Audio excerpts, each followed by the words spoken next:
about beginnings and endings. It is as it is in our life. Starting something new offers excitement, opportunity for change, and often saying hello to the new. And it means saying goodbye to the old. But never underestimate to really be thankful for the things you learned before and the new things that are coming. If you are thankful for what you've learned and also for your sorrows, you can include your new learnings in your new path.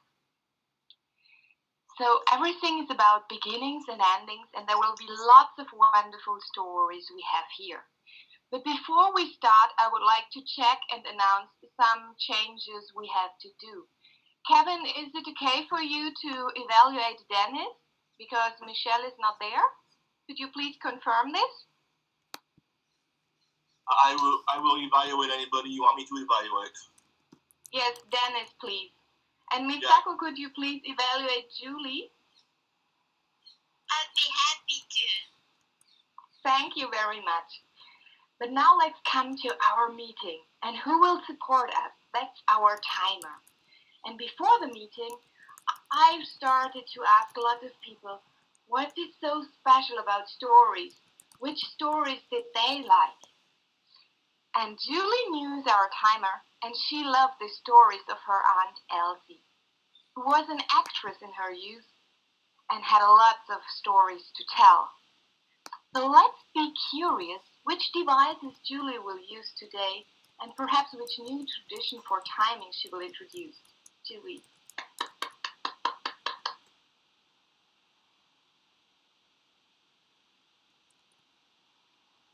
I cannot hear you, Julie. You can now. Sorry about that. Yes. Yes. Good morning, everybody across the world. It's really lovely to be here this morning. Timing's obviously everything.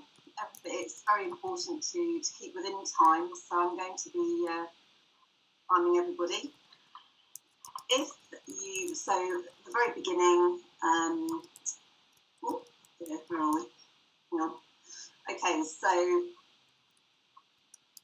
the first one is going to be green, and it's going to be can you see it? Watering can. There we go. So as you get to that point, we'll have a little watering can. It's green. There we go. If you start to go into amber, I've got a It's a pretty little flower. Oh, and so is the sunflower. Yeah. And if you go red, I've just picked out of my garden a geranium. So that's a geranium. So Very summery. I thought, it's very summery in London at the moment. It's yeah. Okay, thank you very much. So we're looking forward, and we hope we do not see the geranium. Our next speaker loves stories. Thank you very much, Julie. Our next speaker loves stories about Superman, and he will give us a speech about hidden heroes. So let us look forward who those are. Our next speaker is Dennis Woolridge with Hidden Heroes.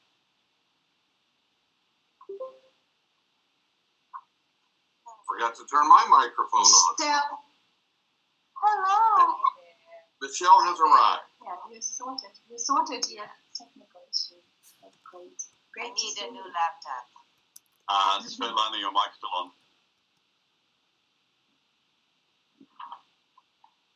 I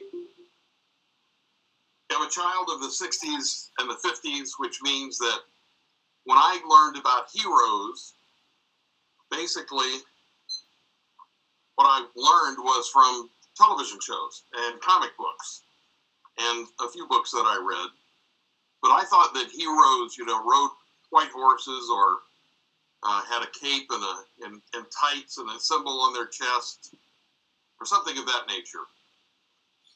And it wasn't until I got to be a little older that I realized that, heroes come in all kinds of shapes and sizes. And that was really brought to my attention on September 11th, 2001. Now, I've got to tell you, my father and I were on vacation. We took a 2-week vacation to Maine, and at the end of the vacation, we decided to go to New York City. And we stayed at the World Trade Center Marriott, which sat between the two towers. And basically, we stayed there because we knew we wanted to visit Liberty Island, and we wanted to go up in the towers, and everything was kind of right there in the south end of Manhattan. Well, I woke up on that Tuesday morning, and I looked out the window, and the most beautiful azure sky I've ever seen presented itself to me.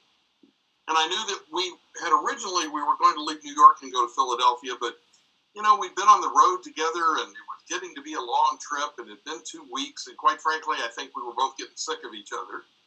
So we had decided not to go to Philadelphia, but in fact to go on home to Florida.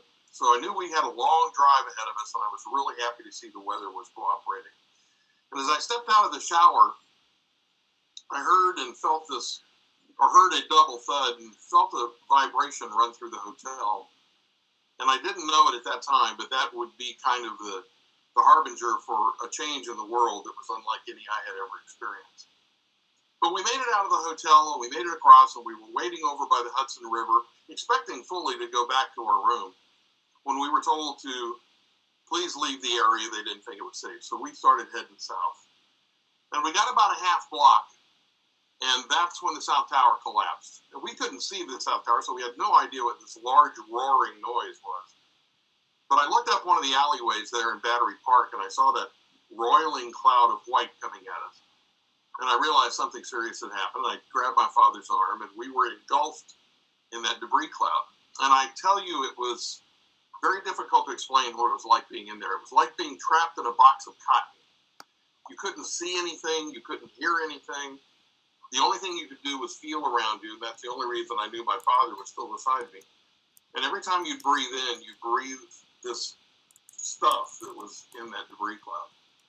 But I knew if we kept walking south, we'd be okay. We couldn't fall in the river. There was a fence there, and there were buildings on the left. So we just continued to move south. And the first person that I saw as the debris started kind of falling out of the air and you could start seeing people around you was someone that I couldn't tell what they were. I couldn't tell if it was a man or a woman, black or white.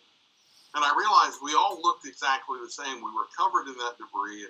We were just white figures walking through the city. We came down to the south, the south part where they park the boats. I can't think of the word, marina. And we turned the corner to the left, and there was a young man standing on the rock. And honestly, the only reason I know he was a young man is he had taken his T-shirt off. He had beat it out, and he was tearing it into small pieces and handing it to people as they walked by. And I took a piece from him, and our eyes met. We communicated an incredible amount of information in just a few seconds. But I gave that rag to my father to cover his mouth and nose with, and we continued to go south. We got to Battery Park, and we got to the dock, actually, where we had left the day before to go to the Statue of Liberty. And it was chained off at this point, and there were a big crowd was gathered around there. And what we didn't realize was that if people were laying at the bottom of the dock and they had their heads kind of tucked under the dock, and well, I thought the first thing when I looked is that people were getting sick because of all the stuff that was in the air. But it became obvious that they had found out the air underneath the dock was clean, and they were trying to get some clean air. And these two young men jumped over the chain and ran down and pulled this guy out that was in a three-piece suit. And of course, the crowd around, we began to protest, thinking they were going to take his place. And he was protesting too. And when they stood him up, they said, "Dude, man, we got kids up here." I got to describe these two guys to you. They were young, probably in their early 20s, big, muscular guys, and what we call wife beater T-shirts, the tank top T-shirts, tattoos covering their bodies. So it was obvious that when they went down and pulled this guy up, that was the first thing we would think is that they were going to take his place. But they told him there were kids up here. And I watched these two young men for the next 40 minutes or so, taking screaming children from their parents, walking them down to the end of the dock and holding them under the dock where they could breathe a little bit of fresh air, then taking them back to their parent and taking another kid. They did this for 40 minutes until the boats started arriving there at Battery Park, and we left. You know, when I was a kid, my grandmother used to say something to me that I never understood at all. She used to say, "Bloom where you're planted." It didn't make any sense to me. But that day, it really came to a realization.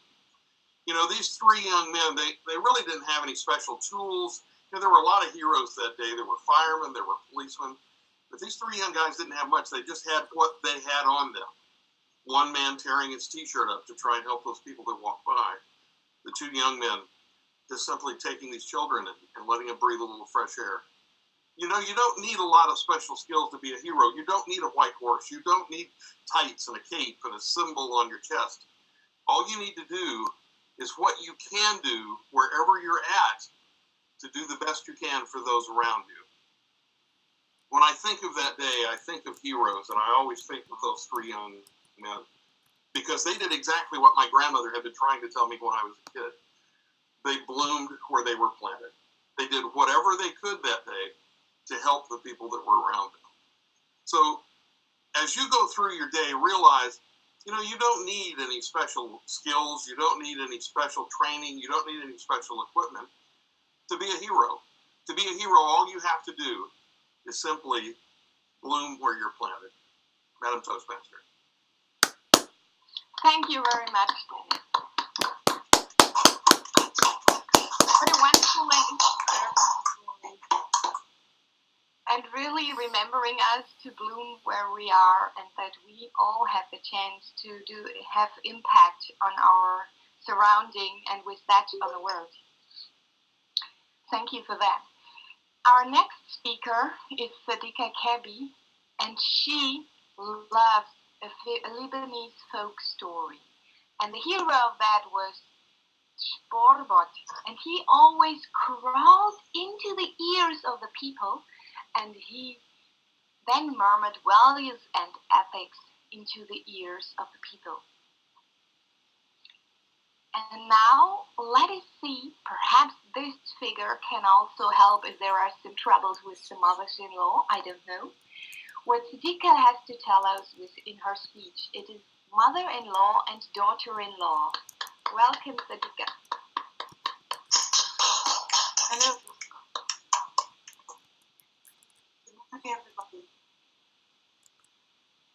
At the age of 17, I thought I knew everything, like any other teenager, especially mother-in-laws.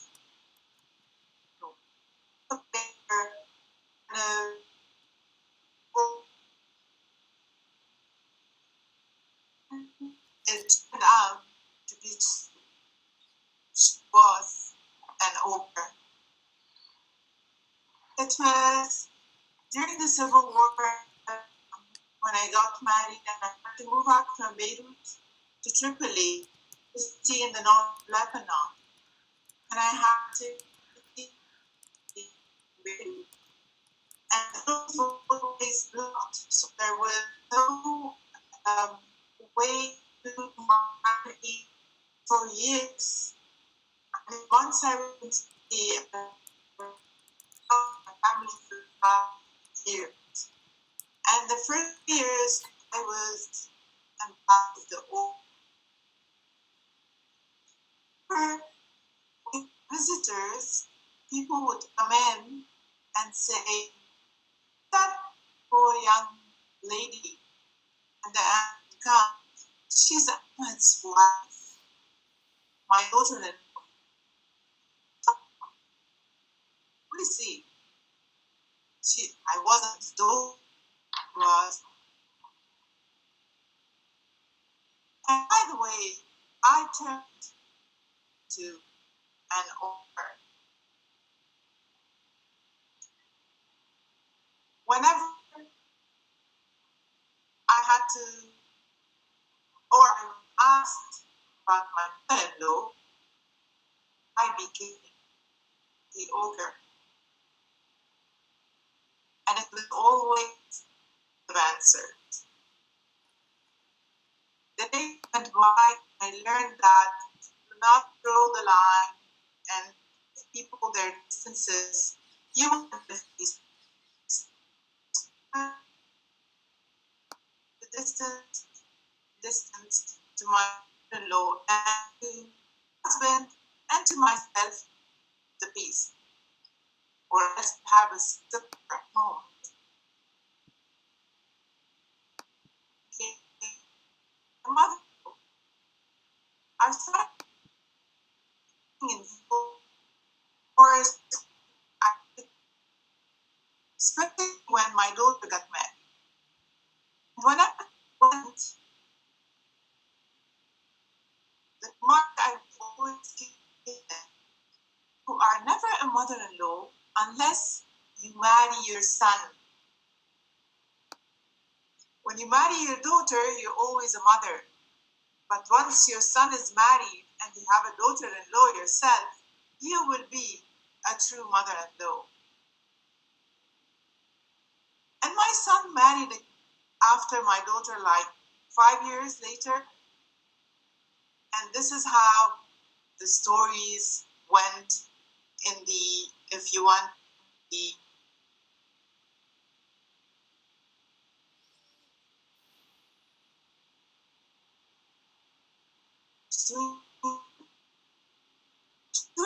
is being a good wife, a good mother, the best cook.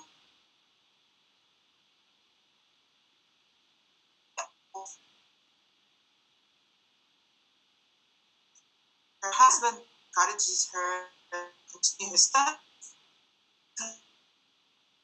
with the work, taking care, good care of her.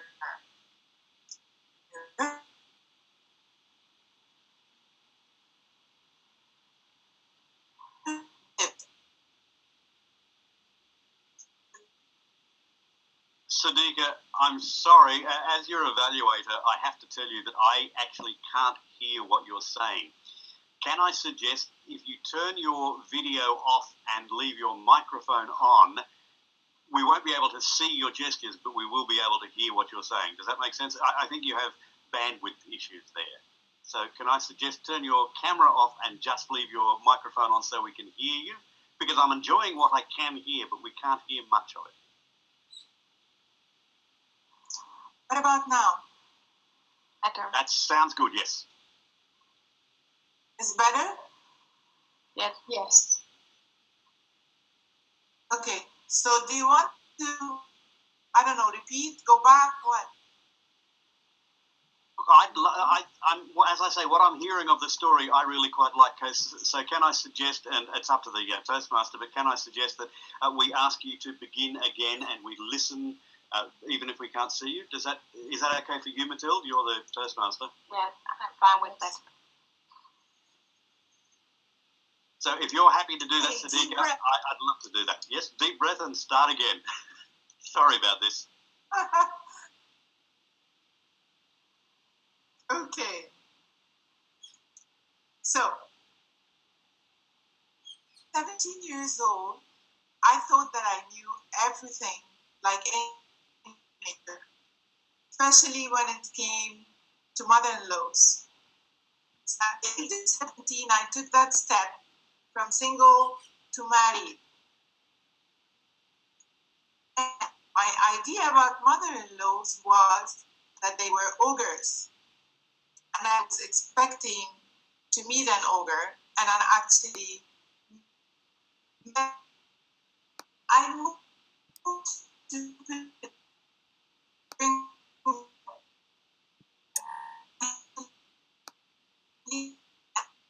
I'm sorry, we cannot understand anything.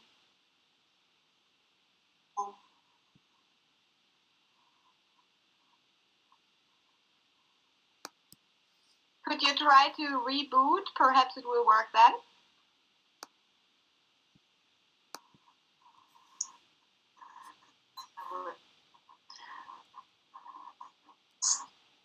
Sadiqa, I don't know whether you just heard Mathilde, but again, we couldn't hear you. We're enjoying the story that we can hear, so would it be possible for you to reboot your system, rejoin, and come back and try again? That might be... Sadiqa's left, so obviously that's what she's trying. Okay. Thank you, Madam Toastmaster. Thank you very much. I think we will proceed, and when she comes back, she can start over. So our next speaker loves to tell stories to her children, grandchildren, and she even does it in a paid setting. Our next speaker is Julie Curtis, and she first heard stories from her grandma and her grandpa, and let us see what she has to tell us. Her story is called Beginning. Julie Curtis. Thank you, Madam Toastmaster. Hello, Toastmaster members and guests. Imagine we will connect through personal stories to each other. Imagine how well it will go. It was a year ago. It was only in my head, and I spoke about it to Svetlana, and Svetlana immediately told me, yes, let's do it. Svetlana had already a big job. She was to be Vice President of Education of Firebirds Collective, the biggest club online, and she asked me, what if nothing happens? I told her, let's try. And she risked her big upcoming job at Firebirds and put all her energy in storytelling club. First of all, she added Witty to it. So we become Witty Storytellers. And there are so many things to do. After we decided together which day, because we wanted Lorraine to come, to be able to come also, we went back to Firebirds and snapped a few others. Manhal, can you give us, as you give to Firebirds, the go-to-meeting platform and record for us? Yes, of course. Mathilde, could you come and be our Vice President of Membership? Yes, Mathilde told us. Brian, can you be our Treasurer? Yes. And Brian stayed up all night that day to create a screen where we can pay. So we have to begin to collect money and make our group a reality. In our first meeting, we spoke about agenda, what we will do, how we will do, the teams which we will have. And then something else happened. We found outside Firebirds another treasure, Michelle. And Michelle immediately began to create a beautiful page to show the others what we do and to ask them to come by. So we begin a tight group where everyone did everything. Not only exactly what it has to do. We went to Washington and Michelle went to one people to other with beautiful postcards, and Manhal made badges and gave us badges so we could show we are online and then begin to speak and ask them to come. We discussed our first committee meeting about our vision and mission, and our dream was to record after a year a meeting which we will be able to show to everyone.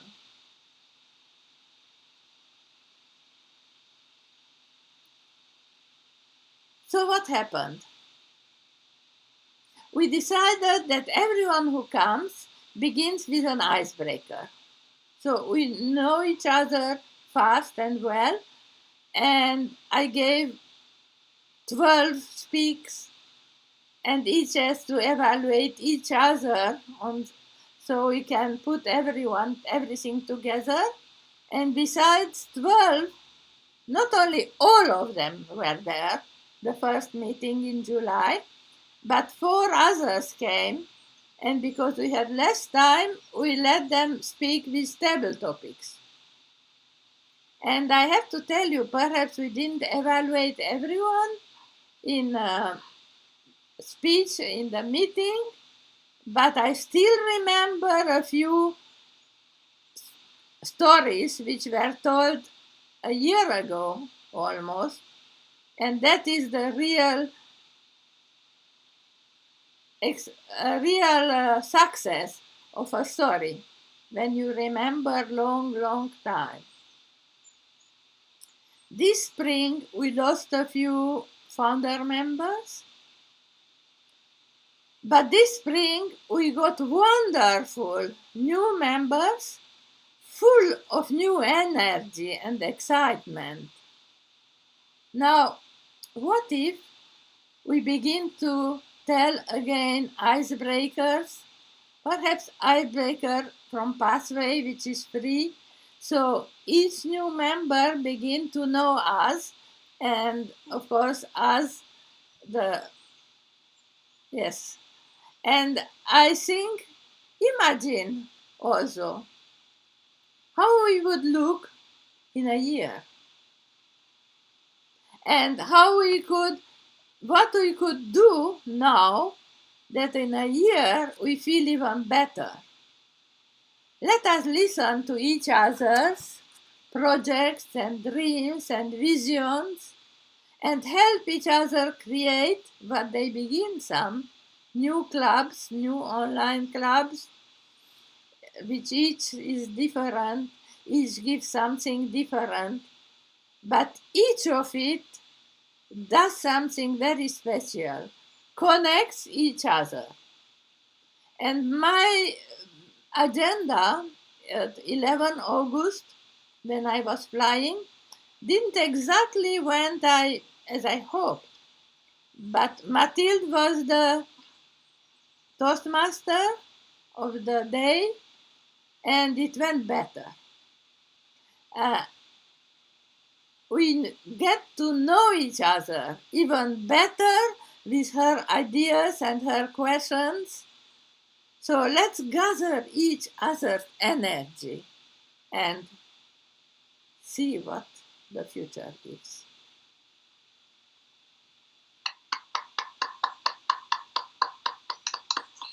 Thank you very much, Julie, for this little history part of our club and also what we will do in the future.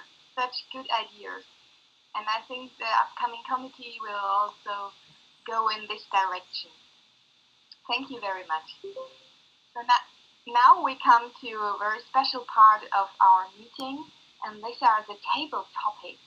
And our table topic master is already on screen, which is Svetlana. And she loved the stories of her grandma, which included princesses, and talking animals. And it always reminded her of that there are always things going on, even if you do not see them on TV. And now let us see which questions she has for us.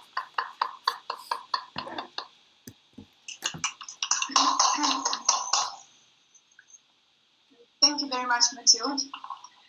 I decided to link my table topics questions with the theme of the day, ending and beginning. And it wasn't very difficult to formulate my questions. Will you allow me to pick any person from the list with preference to our guests? First, I will read the question and then I will choose a person. Tell us, please, about your memory, about your first speech in Toastmasters. Think, everybody, your first speech in Toastmasters. Tell us about it, how it went, what do you remember?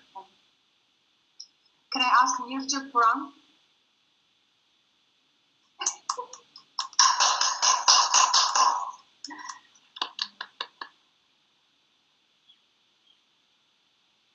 We We can't can't hear you, hear Ninja. you. There's an icon, microphone icon. If you click on it, you will see it. Okay. Better now? You can hear me? Okay. Yes, we can. Good morning, good night, good afternoon, everyone, wherever you are. So the first speech was 100 Improvers Effective Communicators Club in 55 Water Street, New York.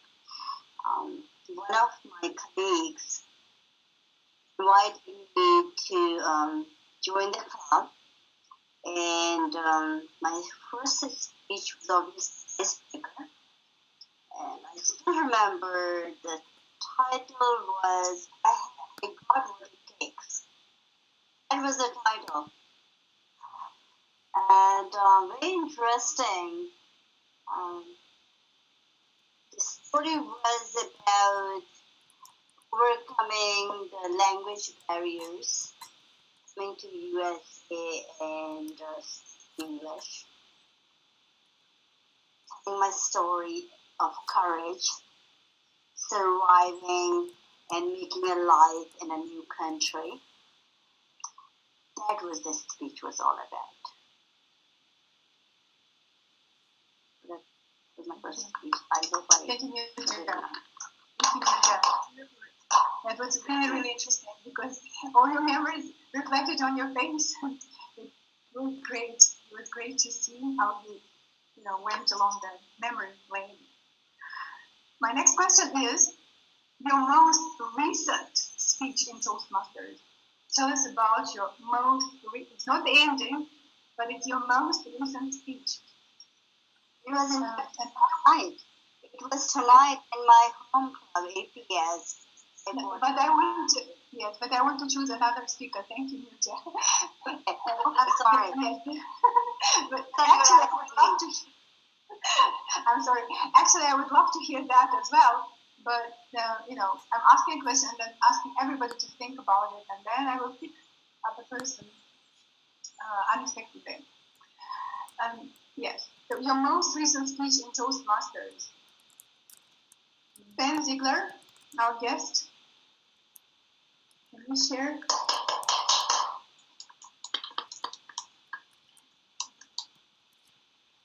I don't actually, what was my last speech? I can't remember. I can remember my first speech.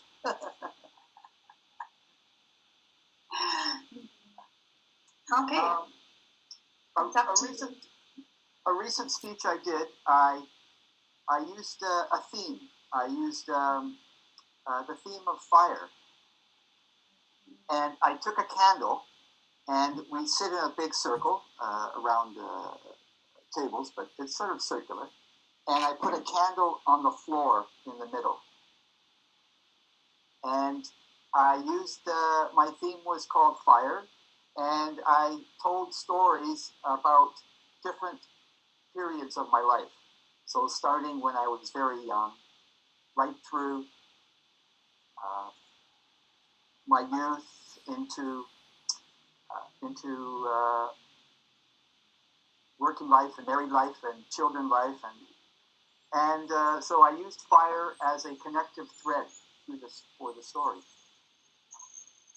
For example, I used it as one of the things I do with my family, or I did when my kids were younger, was go sit around a campfire. So that was the theme, fire. I wove that into the story. I ended up by saying that I hope I picked up the candle and I held it up and I said, I hope at the end that I get burned on a fire, such as a Hindu, cremated in my neighborhood, and the ashes, my ashes would scatter around the neighborhood. And then I blew out the candle, and that was the end of my story. Oh, really spiritual. My element is fire, and I would very much like you to share that speech with us one day, because that sounds like a perfect life story. There you go. Good. Thank you very much for listening. Thank you. Thank you, Ben. My next question is, what is your attitude towards pathways? This is really the beginning, right? We're in the beginning of pathways. So what is your attitude towards pathways? And I want to hear the answer to this question from Samir. Are you there, Samir? Samir is president-elect of Firebirds Collective. Yes, coming up. Can you hear me? Yes, did you hear the question? Yes, of course. I did hear the question. What do I think of pathways? What are my impressions of pathways? Pathways is the way forward. I'm excited about it. Why? When I was area director, I had a Toastmaster come up at one of the clubs that I was visiting after the club meeting, and he was quite upset. And he gave me some background about how he felt he had been pushed into Toastmasters. He wasn't really looking to build his career, and everyone seemed to be thinking that, you know, he had to be in Toastmasters to develop his career. And he was a retired man, and he had no interest in that. And I learned that he did this on a regular basis with anyone that would care to listen to him. But the first time he came to me about this, I told him, you're bringing something else to this. We're learning from your experience. But what would be clear in pathways for somebody like Mr. G is that he would be able to assess what he did want and establish a pathway to achieve those goals clearly. It wouldn't be somebody else's perception of what he needed, that he needed to develop business skills, or he had to become the most glorious storyteller. He would be finding and striving and being supported on a pathway of his own. Adam, Tabletop Master. Thank you, Samuel. Thank you very much. I think I really picked the right person to inspire us about the coming pathways. My next question is,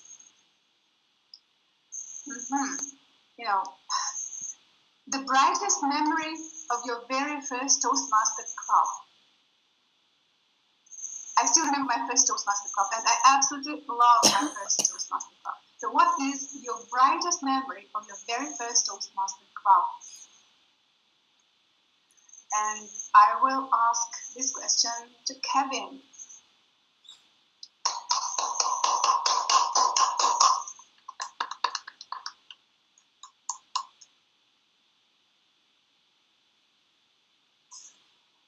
My very first Toastmasters club, I wanted to improve my public speaking because I found myself in the position where I was going to present at the same conference where my PhD advisor was also going to present. And he's such a natural speaker that I became very self-conscious of my weaknesses as a speaker. And I thought, well, it's time for me to start taking this seriously and start improving it. And I thought, well, I live in Korea. There won't be any Toastmasters clubs here. And if they are, they're going to be in Korean. But I did a little research, and I found that, yes, indeed, there was one just a little bit down the street from me. And I went there, and it was, of course, in English. And it was a relatively multicultural club, so I felt very comfortable right away. And the brightest memory of that club is what it taught me, which is that the reason I needed to improve my public speaking is because until that point, my strategy, I was never scared of public speaking, and I had a strategy to deal with that. And my strategy was just aim to be so-so. And Toastmasters taught me that that's not good enough. And that very first club I was in, we had some great evaluators there, people who wouldn't let you give a bad speech, and if you did, they'd call you out on it. But they would also do it in such a way that would inspire you to give a speech again and do it better. And that is the brightest memory of my very first Toastmasters club, and I'm forever in that club's debt. Thank you. Oh, it reminds me how beautiful the feeling of gratitude is. And I think most of us remember our first clubs with a lot of gratitude. My next question is your very first experience of a Toastmaster contest. Your very first experience of a Toastmaster contest. You know, there's somebody here who I want to ask a question, really. I want him to speak. Christian, come up, please. There's one more question I would actually ask Christian, and he's a young father. He's got a very young son, newborn baby. But first tell us about your first experience of a Toastmaster contest, and then say a few words about your fatherhood as well.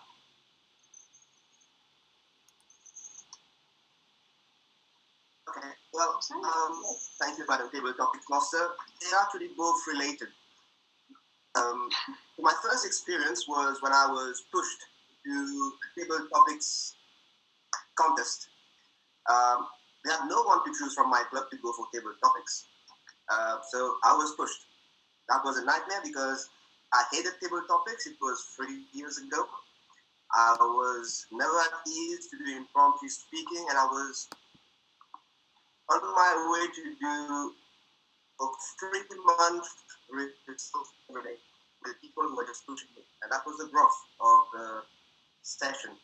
But when I went to the event, and it happened that I was the first speaker, completely stressed out, and I had this very long question where I couldn't capture half of it. Second time again, I couldn't capture half of it. But I locked into keywords which were at the time family, life, and problem. And I shared a real life story which was me nearly scolding my daughter at the time. She had just been born. She was 3 months old. And it was just a story where I nearly put scalding milk into her mouth because I was half asleep at 2 in the morning. I didn't know where I was going until my Home Minister proudly took the bottle of milk and poured that on my own arm. And I was shouting and raising hell at home and raising the neighbors. And that story gave me 3rd place. So I was quite happy with that. And that was the best moment I made. I feel different in a course. Over to you, Madam Table Topics. Wonderful. And I still have a few seconds. Let me share how parenthood is going. It's a big challenge because now I have to juggle a very energetic daughter who's a control freak and wants her own space, and a baby who decides to be awake to spend quality time with me from midnight to 5 in the morning. But it's all good because that's about it. And thank you. Over to you. Thank you so much, Christian, for sharing your first. I must say you look a little bit tired, but very happy. And I have one more question. I think, what is your ongoing experience with this club, Ellen?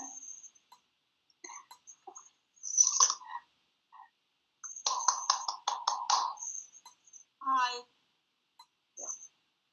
The time difference is tricky for me, Madam Topics Master, because it's actually 3 o'clock in the afternoon that the meeting started, and normally I'm at work.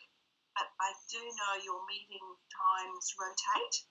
So I've wanted to join your meetings for quite a while, and finally I've made a meeting with you, and it's so lovely to be here with an online club listening to you all.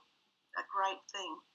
We struggle in our little club in Innisfail. We're a small rural community in far north Queensland, and we struggle with numbers, but we must be doing something right because we're having a lot of guests and we just need to convert them. So I see online Toastmasters as being very good for rural, small places as well, because if the club did disappear, maybe an online club is the way to go.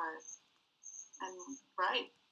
Well done, girls and fellas. Great stuff you're doing. Thank you so much, Ellen. Thank you. Right. Now, one more question if I have time. You can do another question, and we have another volunteer for a speech after that. Oh, yes, Nadika. Oh, okay, right. Most of us are multiple club members, and my question is, what is your brightest impression? Or tell us about your latest club, the club that you joined the most recently. And I want to ask this question to Graham. Madam Topics Master, ladies and gentlemen, thank you for asking. In fact, the most recent club that I have joined is an online club. Gee, there's a surprise. This one in Virginia, in Arlington, Virginia. It is the DTM Masters Toastmasters Club, and the reason that I joined it is because it is a Pathways club, so I am starting in Pathways already. Pathways won't start here in District 69, which is where I am sitting.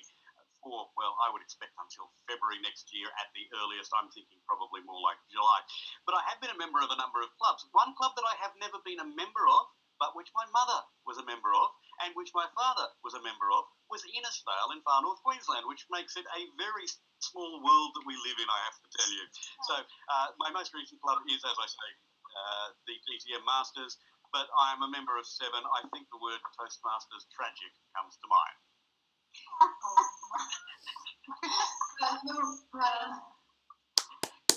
Multiple membership is one thing, but generational membership is another thing. So you are a generational Toastmaster. Congratulations on that. And with that, Mathilde, I hand it over to you. Thank you. Thank you very much. Thank you. All table topic speakers. Thank you very much for the wonderful table topic session and bringing up so many different people to speak here. So now Sadika did not come back, unfortunately, but we have another volunteer who would like to give a speech here.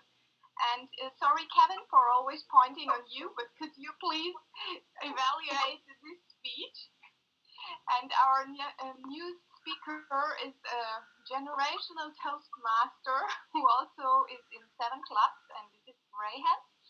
And he just volunteered to give us a speech, a role model from the 19th century. Thank you, Madam Toastmaster. Just before we begin the timing, Kevin was going to be evaluating. If you can evaluate this from the number 2 speech from Specialty Speeches, Uplift the Spirit, but I will send you a copy of the guide. So it's Uplift the Spirit. Imagine, ladies and gentlemen, it's the 19th century. It's the wilds of Borneo. And there's an elderly woman, or at least middle-aged, wandering through the jungles of Borneo in an area where the local authorities had told her not to go because there were wild cannibals who were going to take advantage of her. Did this worry Ida Pfeiffer? No. She went wandering through the wilds of Borneo, and as you might expect, she met a group of the locals who weren't in fact cannibals, but she didn't know that. And so in her broken Malay, she said to these local people, please, don't eat me. I am an old woman. I am stringy. I would make terrible food. Don't eat me. The leader of the group thought this was so funny that he, instead of eating her, of course, took her back to meet the rest of his tribe and made her an honoured guest at a feast, which didn't involve any long pig. The woman I'm talking of is Ida Pfeiffer. Now, I suspect that there's nobody else here tonight has heard of Ida Pfeiffer, but to me, she is something of a role model. Ida lived a loveless marriage in an era that was called the Biedermeier. Now, the Biedermeier is the Germanic equivalent of the Victorian era, but it was like the Victorians on steroid.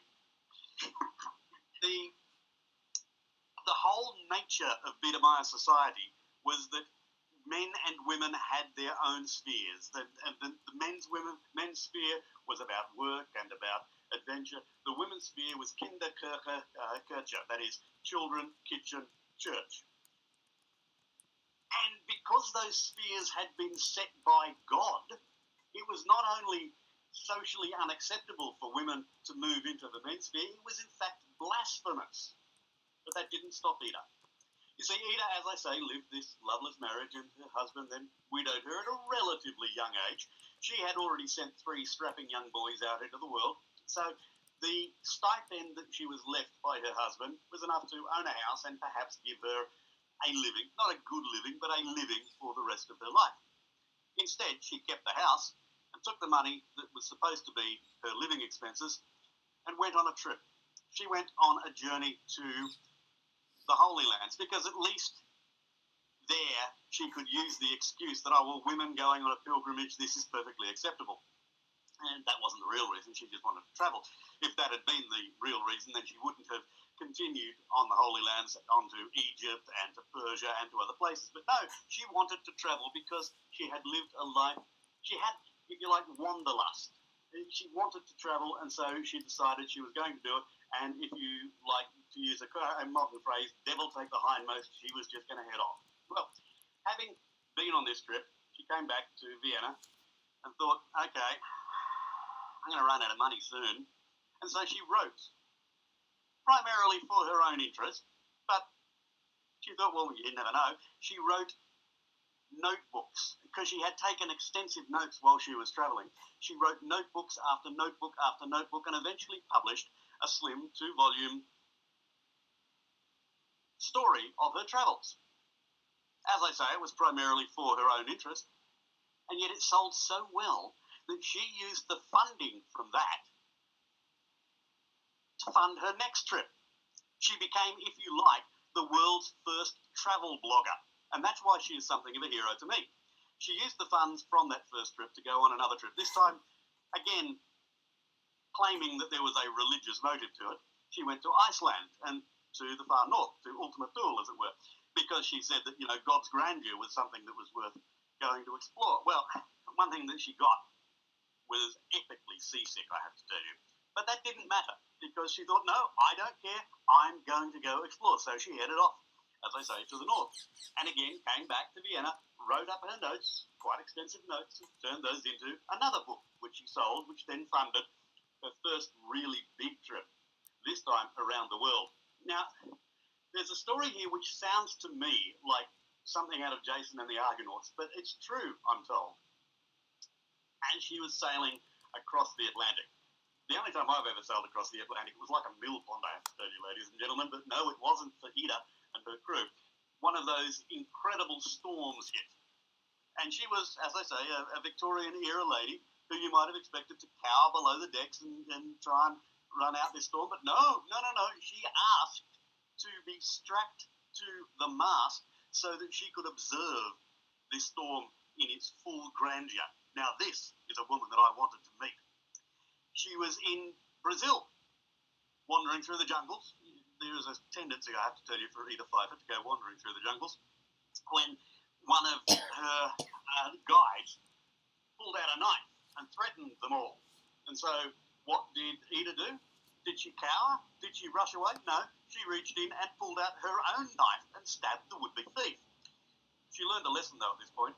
She never once after that travelled anywhere without a gun. Ida was, as I say, able to use all of the material that she had gathered to write books. That particular trip, she thought, oh, I've got to send some of these notes home. I don't want to lose these. If I lost these, I'm never going to be able to travel again. And so she sent them home. And here's a lesson for modern travellers, ladies and gentlemen. That luggage got lost. It took months to get back. And so she had arrived back in Vienna and there was no sign of the notes. She'd taken extensive notes. 14 notebooks full of notes in this particular case, and she had to wait and wait and wait, nearly 18 months before they finally arrived. And then she was able to write her most popular book, A Woman's Journey Around the World.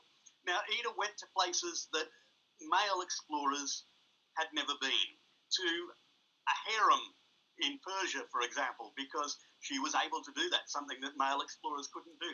She wrote about, if you like, the domestic life of her travel. So when she went to places that she wrote what became either travel books, as we know, or perhaps even how-to guides, which is, as I say, how she became, to me, something of a hero.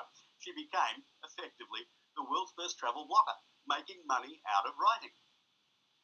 The reason that I find her so inspiring, though, was because she stepped outside what was acceptable for her time.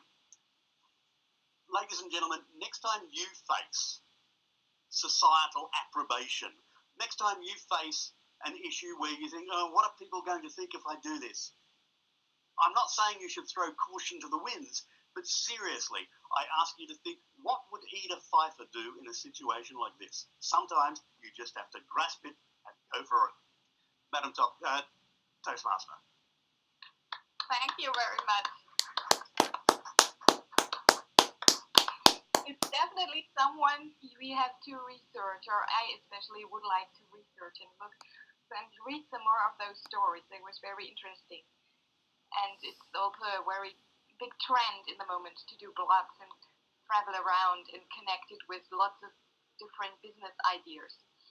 So now we come to our evaluation part, which is very precious because it gives all of us a chance to grow. And we had some rounds of rotating some of our evaluators, and the first one already stepped up. It's our upcoming president, Michelle, and she loves stories. That's why she's so engaged in Witty Storytellers, and she will now evaluate Danny's speech.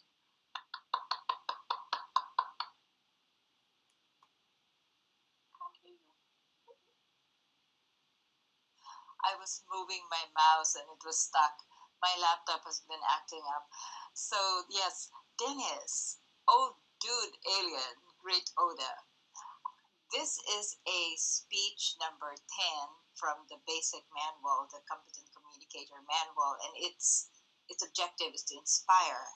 And right from the start, you engaged me. I was actually listening to the speech without initially knowing what the project was, but I was already feeling inspired by the way you shared story about was it Doug Lippman or one of our coaches before suggested that if you're telling a story, be in the moment, and you were in the moment. I felt like I was there with you when you were describing the background and the situation. And what I really liked was also your choice of title, Hidden Heroes. So we knew that, yes, the typical heroes are firemen, firefighters, and brave men who go out to battle, but you were talking about hidden heroes.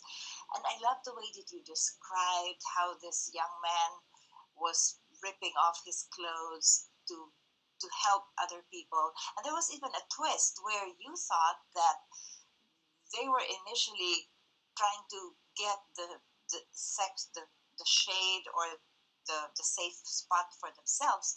Then actually they were bringing the children down one by one, and they were doing it for 45 minutes. So this was very inspiring, and it's the kind of inspiration which, borrowing from your title, is hidden. You were not talking about the big things. You were actually speaking about inspiring. I was trying to scribble your words, but I think it was inspiring in whatever you are or whatever you have. Use that to inspire. So I love that. Now, as Toastmasters, we're always supposed to recommend some improvements.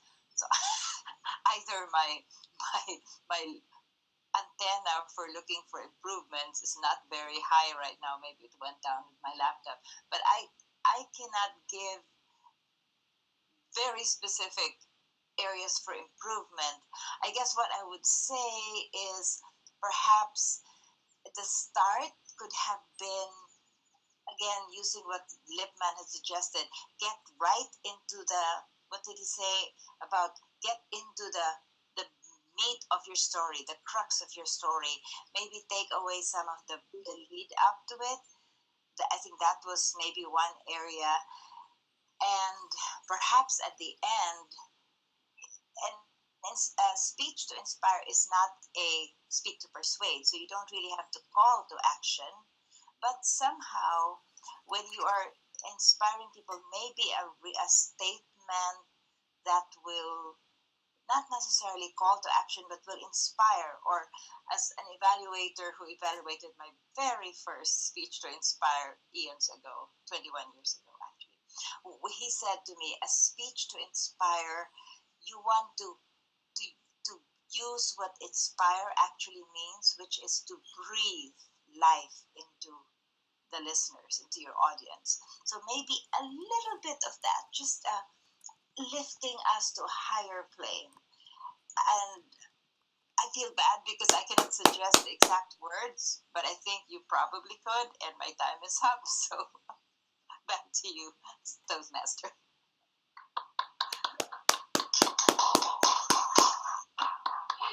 Thank you very much, Michelle. Very uplifting, your feedback. Our next evaluator who's coming up loves Scandinavian trolls and stories made about it. And she heard it from her mother. And today she loves to tell stories to children and even to her adult friends, even some Toastmasters. So now we will hear the evaluation from Misako. And she's evaluating the speech of Julie. Hello.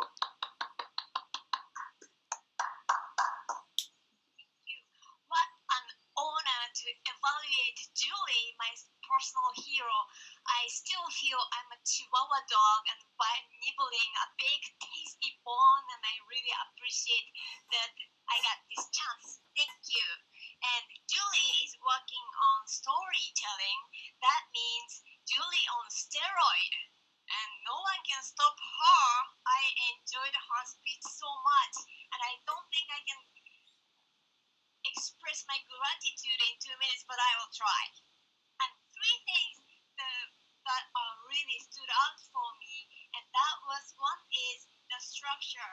And your title is change, past, now, future, and your structure beginning, then, now, beginning what you did, and everyone has to do everything you need to do in a certain amount of time, and something else happened, you weave into the next context, and then what happened, building up the context, and you smoothly took us to the future, what if you used, and all the story you used, imagine, ask us, imagine, second time you volumed up, and we just got allotted, and I love the way you express the stories, and I'm just learning a lot, and it makes not much evaluation, but learning memo is full, and I would like to share it with you.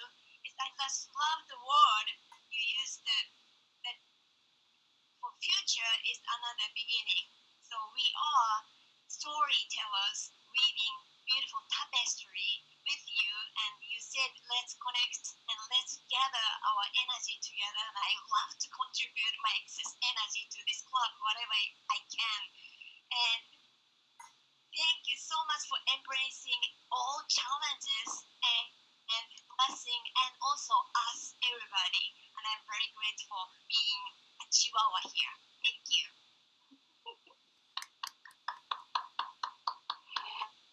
Thank you very much.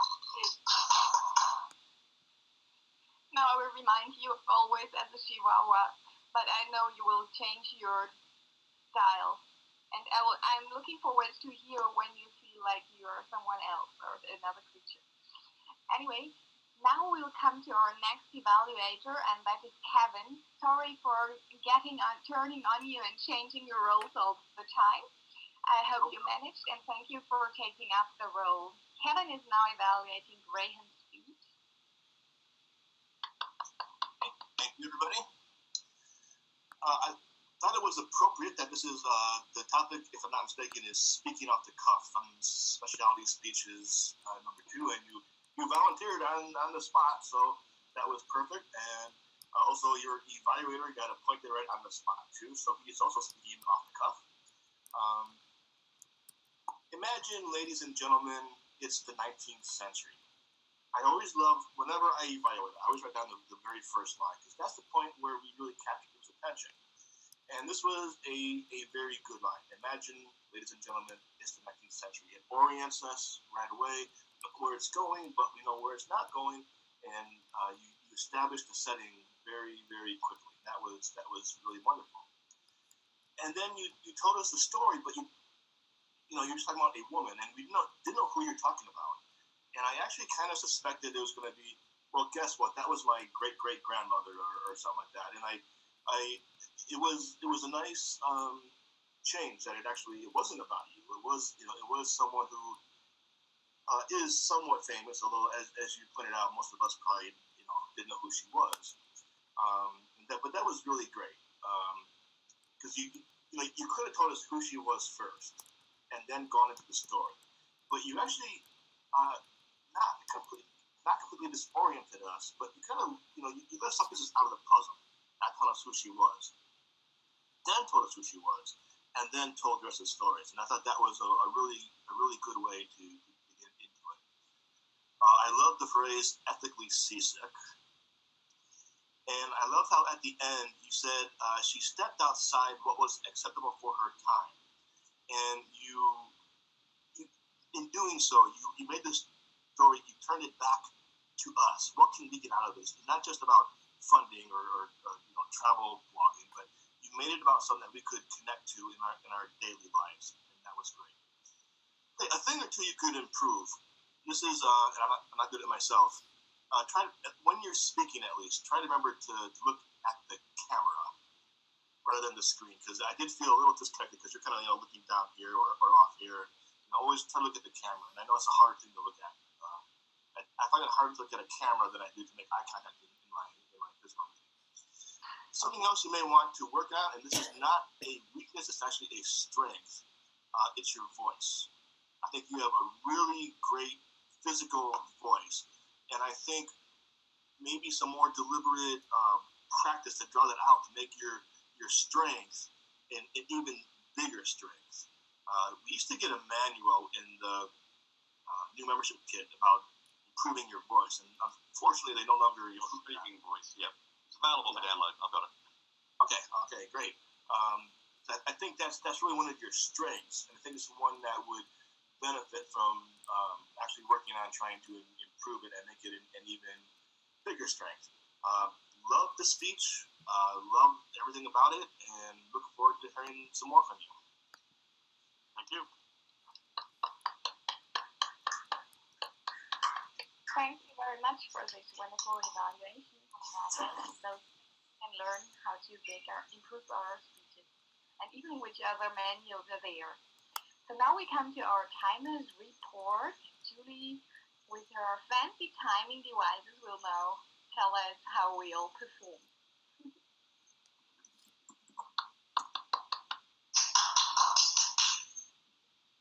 Okay, so we started off with Dennis, and his speech was 5 minutes and 38 seconds. And thank you for sharing that story with us. I actually forgot to time you at the beginning, I'll be honest, because I suddenly realised what you were talking about, and it really touched me. So so it was probably a little bit longer than that, but I think I added. It's the only time in the history of Toastmasters that I've ever gone short on a speech, so. Well, you probably didn't. I was kind of, so anyway, after that, I was a bit more vigilant. Then we had Julie, and she went slightly over at 7 minutes 35. Obviously, if that was a contest, unfortunately would have been disqualified, apparently. So, yes, 7 minutes 35, so just slightly over. So we got the geranium on that occasion. It looks quite good, doesn't it, actually? It's quite... yeah. Graham came in at 7 minutes 43. Again, really good story. So it was really good to hear about her. I know that was the geranium again. So that was that. And we have table topics. You can have up to two people with table topics. And we had Nisha to start off with. She was 1 minute 17. We had Ben at 1 minute 51. Amir, 1 minute 48. I can see you, Michelle. We had Kevin at 1 minute 57. Christian was 2 minutes and 4 and 20 seconds to tell us how tired he is and why. Ellen was 59 seconds. Graham 59 seconds. Our evaluations, which are always really useful. We had Michelle evaluating Dennis at 3 minutes 55. Again, went a little bit over there. Kevin was evaluating Graham, and that was 3 minutes 10. And Michelle, no, that's not right, is it? It was Misako. Sorry, Misako. Misako evaluated Julie, and that was 2 minutes and 16 seconds. Thank you very much.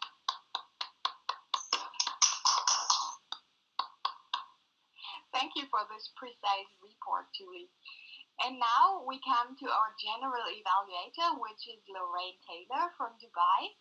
And it is a very great honor that she is here today. And she's also connected to storytelling very closely. And she won with her wonderful story the entrance ticket for sending her speech to the video contest. And I still have this story in mind. It was so fantastic. And now let us hear how you like this meeting. Thank you. Hey, Toastmaster of the day, Mathilde. It was a fabulous meeting, starting out with a nice conversation facilitated by the president, Svetlana, before the meeting started and assisting people. And in particular, Ellen came on with not having her name displayed. Opportunities were shared of how they could fix that. And the benefit of this is that Ellen learned by doing, and we all learned how to help people, which is a great thing to have happening as the environment in a club. I'll focus now on the Toastmaster of the day. Mathilde, you did a fantastic way, as you always do, of coming on and really starting a meeting. There was a little bit of confusion at the beginning, but when you started, you just said, welcome. And in a very storytelling voice, you said, stories have beginnings and they have endings. You drew us right into the meeting, right into the theme, and then you segued that theme throughout the meeting very well as you transitioned from one role player to the next, finding something that the role player did, and then segueing into a slight introduction on the theme. Fantastic and great for facilitating online or doing MC online. The timer, excellent job with the timing devices. It's great to see creativity. It adds something special to the club. It had something to do with the theme, kind of like a beginnings with the growing in the springtime, so really well done there. When I'll give recommendations as I go along, when Dennis came on, my recommendation is to really be careful as an advanced club with transitions. So many times the transitions were fantastic. For example, the evaluation segment came up and the evaluator and the speaker popped up on the screen ready to go. So that's great. There were some transitions that didn't go so well. For example, when Dennis came up, he was introduced, and then we had a person come on the screen that had just joined the meeting, and then we had someone then talking in the background, and we shouldn't do that. We do have chat box, so don't speak out loud. Always use the chat box so that the speaker can start right on time, because this is an advanced club. Now, the speakers have been evaluated already, but just some highlights I'd like to pick out as themes for the club. One, I really like that Dennis gave a real big takeaway. Bloom where you are planted. And I challenge each one of you as storytellers with speeches that we do storytelling. Why? Because we take messages, we wrap those messages in stories so that they will be remembered. So if people aren't remembering your message a week from this meeting, then you didn't do that. I'm going to remember bloom where you are planted. Very clear. Excellent job. Sadika had problems. A very good job, evaluator, of coming in, assisting with that. Very relaxed and moving forward. It is a regional issue here, which I won't go into. So on the table topics, very quickly, very well done, associated with the theme. Again, very nice segues, Svetlana. For example, after the first table topic speaker, you said, your memories reflected on your face. Wow. Vivid, visionary language that helps us in our storytelling. The table topics is utilizing that in the segues of the table topics as a storyteller. Fantastic. I like, again, the table topics. Not everybody does this, but Samir did this, I know. He says, Madam Table Topics Master, and he says, over to you, Table Topics Master. Some of you do that. As an advanced club, I would expect this to be happening on each role player as you transition from one to the other. And the evaluators, I'm running out of time. I'm going to now head on to the evaluators. Very good job,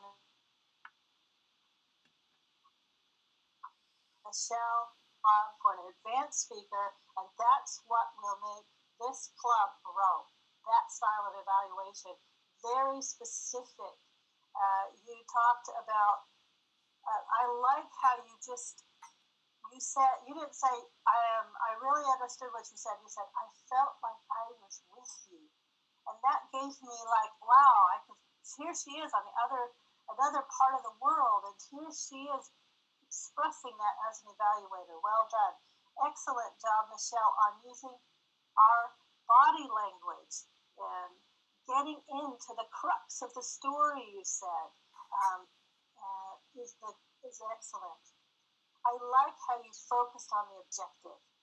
And you started with, the objective is to inspire. Then, as a recommendation, you shared that as well. Inspire is not to persuade. Oh, so technical, but so good for the evaluator to get that. Misako, well done on an evaluation of a top speaker, top storyteller, Julie. You gave a lot of very positive feedback in a very way that you do very well, which was excellent. You used words like weaving tapestry. Again, very vivid language being used in an evaluation, helping us be better storytellers. My recommendation, Masako, to you is that our seasoned evaluators here, they need recommendations. And it is your challenge to all storytellers, whether we are evaluating somebody that's very advanced or not, that we actually give them those.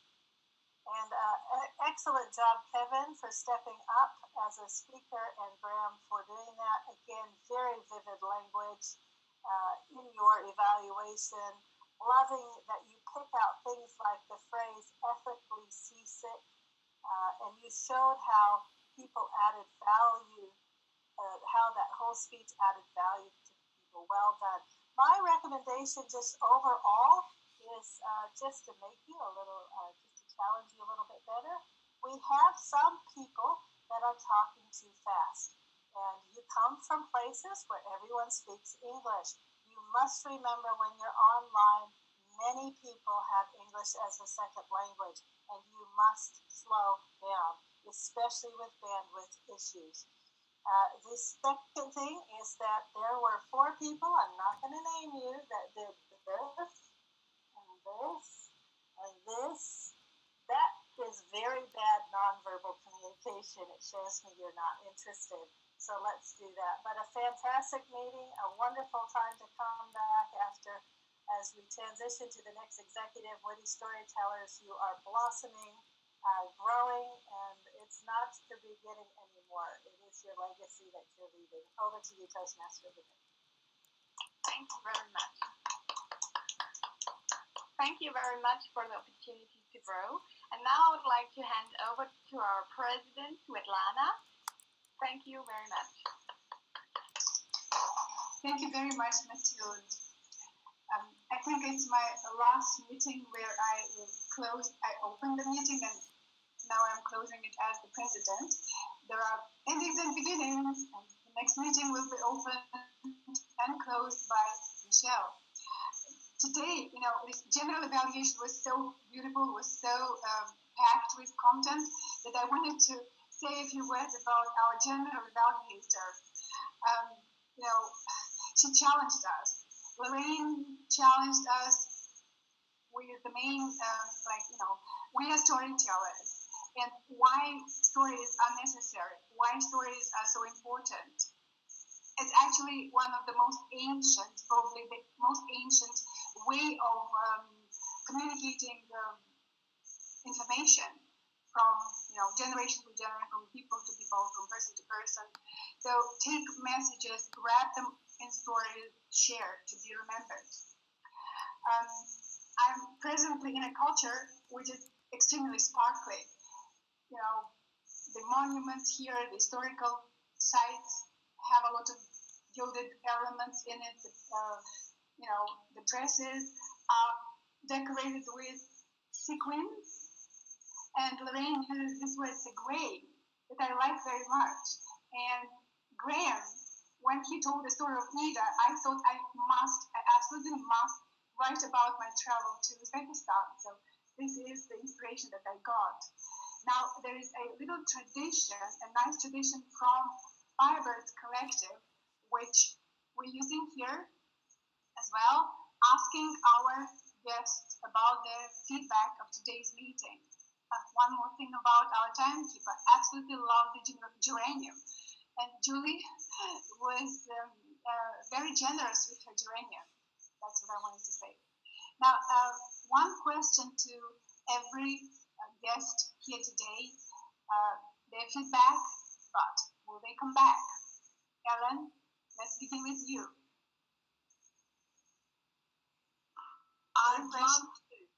I'd love to come back, but because I work, I can't get up in the middle of the night to come to your meetings. Sorry. Yes, if it's I'd love to come again, and I'll try and recommend to our members to attend one of these meetings too. Great. I'm also an incoming vice president of membership. That's why my question is also a little bit biased. Ben Ziegler, are you going to come back? What did you make of today's meeting? I quite enjoyed it, and I'm sure I'll be back. Good. Thank you, Ben. And good. Julie, Kevin is our member. Nerja. She's our member. Lorraine, Matilda, Nirja. Please give us your feedback of today's meeting, and will you come back?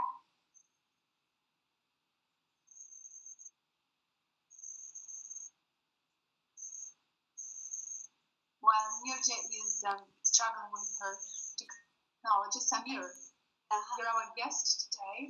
Yes, Nirja. Come on. Yes, I would love to revisit. I would love to come. I am here, but 2:30 in fact. But definitely would love to visit. I was blown away by the general evaluation of this meeting. It was thorough, and I wish many other clubs can emulate. Right. Off the cuff speech. I cannot believe someone just got prepared and gave such a good speech. But yeah, I would love to come again.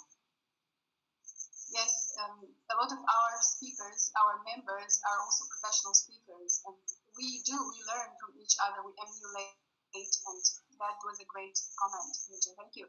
Samir, share your impressions of today's meeting, and will you come back? So, you know I'll come back, Svetlana. I absolutely love Witty Storytellers. I always have a good time and always learn something from it. And, storytelling entertains and it inspires and it helps us to grow. And today was no exception.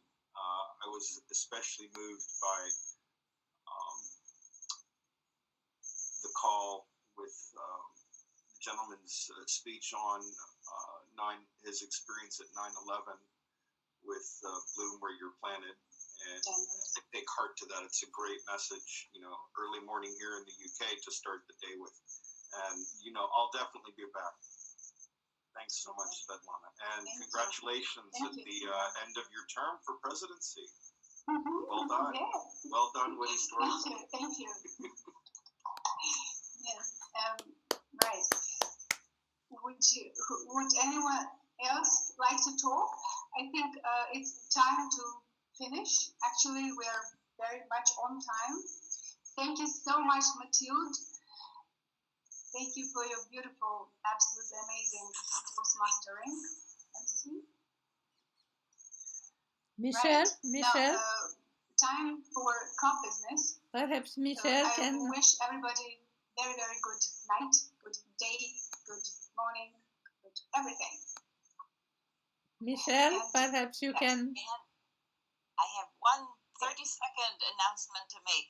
Let's all give a really loud, resounding online applause to our outgoing president. I love it. Thank you so much. Yes, yes, I enjoyed my presidency.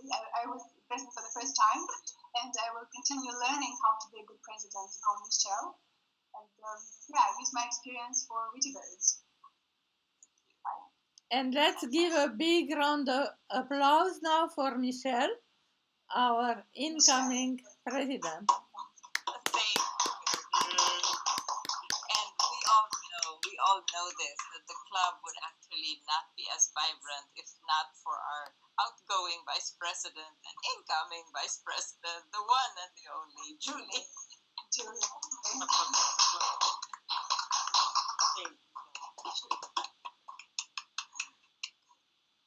So I think you were about to end the meetings. I don't want to hold it. Yes. Yes.